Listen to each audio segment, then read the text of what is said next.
Dalam dunia hiburan yang sering dipenuhi konflik dan salah faham, kisah ini beri satu sudut yang sangat menyentuh hati.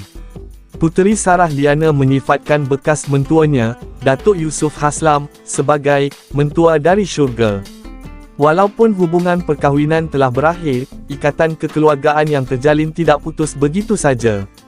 Puteri Sarah berkongsi bahawa hubungan mereka bukan sekadar formaliti menantu dan mentua, tetapi dibina atas dasar nasihat, keprihatinan, dan sokongan yang tulus.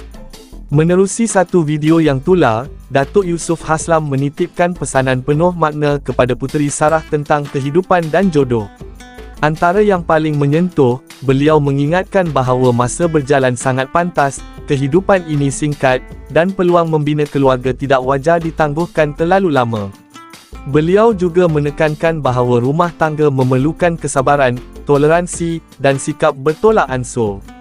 Tiada siapa yang sempurna, suami isteri perlu ada sikap saling memahami dan tidak ego. Netizen yang menonton video tersebut rata-rata tersentuh dengan keikhlasan kata-kata itu. Ramai memuji cara Datuk Yusof memberi nasihat, lembut, jujur, dan penuh doa yang baik-baik. Kisah ini membuka mata ramai bahawa hubungan mentua dan menantu tidak semestinya berakhir dengan jarak.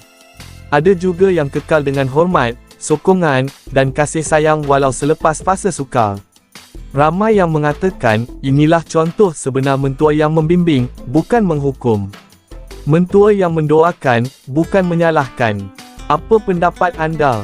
Masih wujudkah hubungan kekeluargaan seindah ini dalam realiti hari ini? Tinggalkan pandangan anda di ruangan komen. Yang masuk